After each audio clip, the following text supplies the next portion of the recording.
1. In the miles before she saw the small human hand stretched out to her from the snowbank, its palm beckoning toward the gray sky and rubbed with black blood like soot, Ashley was thinking about the child she never had. She'd gotten good at not thinking about that. Maybe it was the road trip that had brought it back. All those seemingly endless flat miles laid out like cold ribbon on the flat, snow-crusted grid of empty fields. The radio stations came and went, fizzling on bands of static as her car passed from state to state, moving in and out of reception range like a ladybug crawling through sunbeams. By yesterday evening, frustrated at the hissing contest between a classic rock station out of Columbus, QFM 96, Ohio's best rock, and a sports broadcast threading all the way from Indiana, a pair of loud-mouthed dullards arguing about the Colts, Ashley had switched the radio off completely. In the silence, the familiar regret came back. It was like an old acquaintance, one whose company she didn't much appreciate, but whose visits she felt obliged to accept. "Sure, you can sleep on the couch for the night. Here's a towel for the shower. How long do you think you'll be in town?" The regret smiled and nodded apologetically, smugly, knowing Ashley couldn't keep it away forever. The regret was patient. The regret knew only one thing. The child I never had. Close your eyes, honey. Shut your little eyes. Over the last 8 years, Ashley had gotten good at not thinking about that one particular regret. She'd filled her life with distractions, not especially good distractions, but effective distractions, noise, drama, not a small amount of trouble, both of the legal and occupational varieties. She'd quit her last job, cleaning hotel rooms at a run-down Sheraton in Secaucus, but just barely. She'd have been fired had she had the gall to show up for work the next day. Room attendants, who nipped cash from their patrons' rooms didn't usually last long. Ashley had lasted longer than most. "I thought it was a tip, I swear," she'd insisted to her manager. It had a ring of truth to it. Guests occasionally left tips on the desks, a 5 or a few singles tucked under a squat water glass. Of course, that usually happened the day the guests checked out, never in the middle of their stay. In the middle of their stay, some guests had a habit of just emptying their pockets out onto that same desk every night.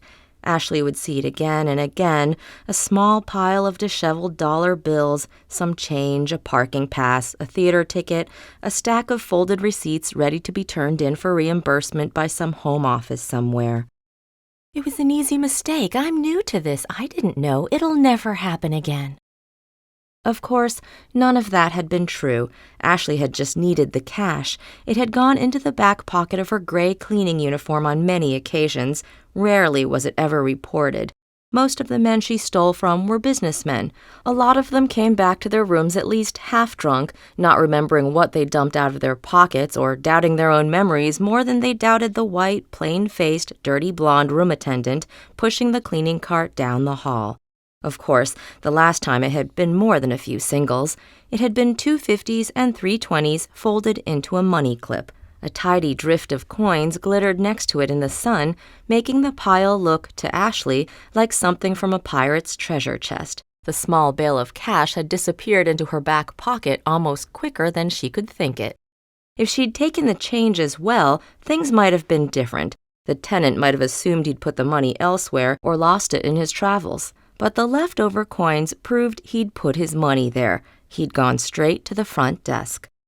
Ashley's iPhone had rung 10 minutes later. She'd been gone by then, of course, and so had the money. Most of it she had used to pay her much overdue rent. The rest she had paid to Chalmers. A lot of Ashley's money had gone to Chalmers during the past 5 months. He made it disappear like a magic trick, and in its place, he made the meth happen. It had happened that day, like always, so easy, so comforting, so hateful. Chalmers, like her, was white as the snow in the fields outside her car. He had greasy black hair and terrible skin, and eyes like flies over a garbage can. But he was charming. Charming Chalmers, he liked to call himself. Ashley wanted to hit him whenever he did, but she didn't. She wanted what he sold, and he scared her a little. Besides, she'd had her chance to hit a bad man, and she had let it pass her by. Shh, just let it happen, babe. 8 years, and Ashley could still hear his voice in her ear, grunting, full of hot breath and sweat and the distracted rasp of urgency. But that memory was clinical. There was no hate in it. She tried to muster it, tried to stoke the memory into a stew of rage against the man who had assaulted her, but it took effort. He was just a skinny, scrubby, red-faced nerd drunk, but not as drunk as he pretended to be, 2 years older than her. It had been at a party, of course. Shh, just let it happen, babe. Oh, Ashley, Ash, I never thought I could get a girl like you. His name was Zach Schmidt, and he thought he was one of the nice guys. He wouldn't take a girl like Ashley for granted. He'd loudly insisted beforehand, before she knew just how nice he could be. He wouldn't treat her like that musclehead Steve Barnes with whom she'd gone to homecoming. Of course, only Ashley knew that Steve Barnes had been a nervous wreck that night. He'd barely kissed her on the doorstep, dressed in his rented tuxedo and smelling of his father's Old Spice. Zach, not Steve Barnes, was the one who drunkenly raped her on a rumpled bed in an upstairs guest room, while the throbbing heart of the party thumped on obliviously downstairs. Raped her and gotten her pregnant. And still, somehow, Ashley's hate was mostly reserved for herself. She could have stopped him. She cursed to herself, berated herself. She could have at least tried harder to fight back. Go for the vulnerable parts. The female gym teacher had instructed the girls in the self-defense class that her father had insisted she take. Nobody wants to do it. All the brutality has been bred out of us. We try to fight back without really hurting the guy, but that makes you the loser. Every guy has vulnerable parts. The testicles, of course, but more. His pinky fingers, his eyes, his nose and ears. You can't beat him with raw muscle, but you can beat him with brutality, with your teeth, your thumbs, your fingernails. You can do that once you know it's either you or him. Make it him, ladies. But Ashley hadn't done any of that. She'd told him no. She said she didn't like him that way, but he was insistent and frenzied and just drunk enough to have his own excuse. She tried to scream when he pushed her down onto the bed, started to yank off her jeans, the jeans she'd bought just for that party. He broke the zipper, and then he covered her head with a pillow, muffling her screams. I don't want to hurt you, Ash. I just want to love you. Oh, God, I just want to love you so much. And she had just frozen up. She could barely breathe. His weight on her was all knees and elbows, grasping hands, the hateful, scratchy rasp of his stubble. She turned her head against the sheet, gasped for breath beneath the smothering pillow, and just waited for it to be over. She'd been 17 at the time. Up until that moment, sex had been a mostly unexplored country, one seemingly filled only with secret pleasures and hidden potential. Her father had wanted her to wait for marriage. She'd laughed about that with her friends, but affectionately. Her father was dead now, dead as the child she'd never had. Most people dwell on the bad things that have been done to them. The rest dwell on the bad things that they themselves have done. The man at the rehab center, Mr. Vaughn, had said that. It had been a cheap place, cluttered with second- and third-hand desks, wobbly plastic chairs, a few single rooms, and 2 musty dormitories with leaning metal bunks. Ashley had spent almost 3 weeks in one of the dormitories, along with a constant shuffling parade of 6 other women. All of them had been younger than her. At 25, Ashley had been the grande dame of the meth ward. She'd also been the only one truly committed to breaking the habit. The others drifted in, sobbed on Ashley's shoulder while generally ignoring or flirting with or mocking Mr. Vaughn, and drifted back out a few days later, vowing that they were cured, they were clean, they'd tackled their demon and beat that mofo for good. Ashley hadn't beaten her mofo for good, but she had gotten clean. 6 weeks later, she still looked back longingly, missing the vacant bliss of Chalmers' wares. The meth had helped her forget, but at a high cost, both physically and financially. Sometimes Ashley wished she was as stupid and careless as the other girls at the rehab center, the ones who went back to their habits the same way they went back to their abusive boyfriends, believing all the promises, believing that this time it would be different. Mr. Vaughn had been a Presbyterian minister. He'd left his church, or been fired from it for diddling boys, some of the other girls chuckled. Ashley didn't believe them. And taken over the small health clinic in Jersey City, investing his own meager resources into its upkeep whenever the government checks didn't cover expenses, which was apparently pretty much all the time. Most people dwell on the bad things that have been done to them, he'd said with a sigh, pushing back from the old metal desk, rolling his chair on its whining casters. The rest dwell on the bad things that they themselves have done. Ashley had been seated primly on the plastic chair closest to the door, her hands shaking between her knees, her eyes on the beige tile of the floor. Gritty gray water was streaked on it, tracked in from the slush outside. She asked, "So which one's better?" Vaughn had shaken his head. "Neither. Both are okay to keep in mind, but both can kill us if we carry them around for too long. You strike me as one of the ones carrying the guilt, the shame. What are you going to do about that?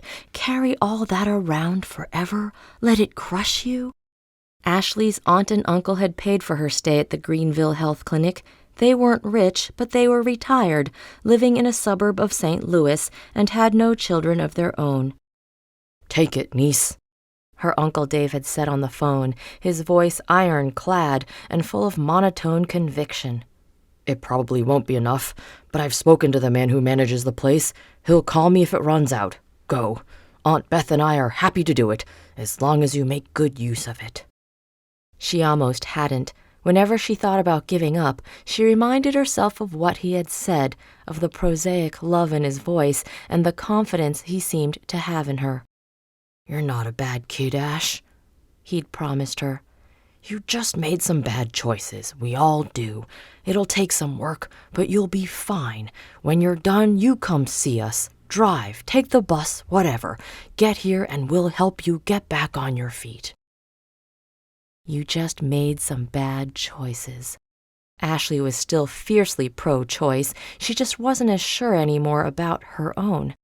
She would be 8 years old now. The regret had whispered to her the night before as she lay in bed in a Motel 6, listening to the watery rattle of the heater beneath the window. She'd be lying here next to you, snuggling with you, talking incessantly, whispering. She'd giggle under the sheets, and you'd kiss the top of her head and tell her it was late and tomorrow was a big day. You'd tell her to go to sleep. You'd say, "Close your eyes, honey. Shut your little eyes." Ashley whispered the words to the empty room, and tears filled her own eyes. They overwhelmed her, and she sobbed. She sobbed into the pillow, and she smelled sweat, felt stubble grinding against the hollow of her neck. She wailed into the pillow, and the regret watched quietly, clinically, satisfied with itself. The child she never had, the little girl she could have named Rebecca, the 8-year-old daughter that could have been there with her, lying next to her, keeping her warm, being warmed by her. The daughter who couldn't close her eyes because she'd never had the chance to open them.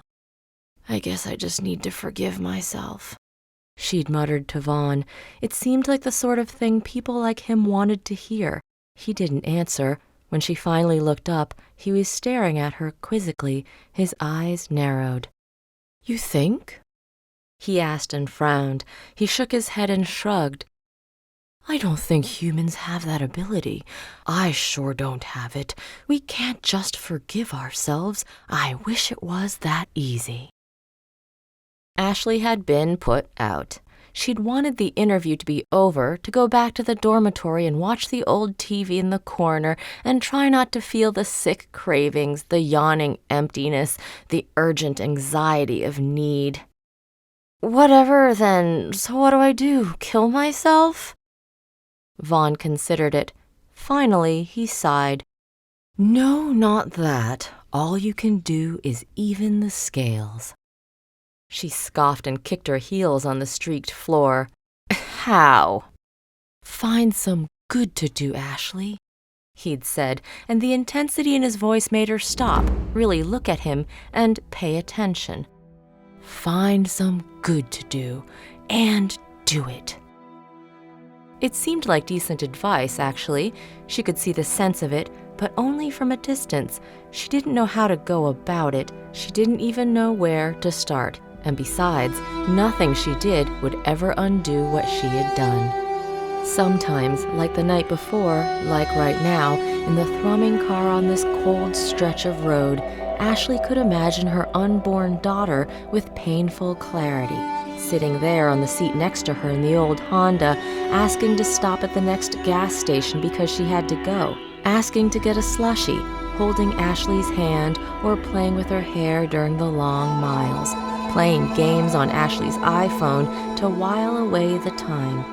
But Rebecca had never been, not in any way that Ashley knew, not as anything other than a blue line on a home pregnancy test, and later as a vaguely empty feeling once the procedure was over. Rebecca had been part of the man who had hurt her, but that hadn't been Rebecca's fault, and besides, Rebecca had also been part of Ashley herself. "No," Ashley moaned to herself, resisting the thoughts, rejecting the regret. She squeezed her eyes shut, banged the steering wheel with the flats of her hands, and then gripped it so hard that the tendons stood out beneath her knuckles. When she opened her eyes again, that was when she saw it.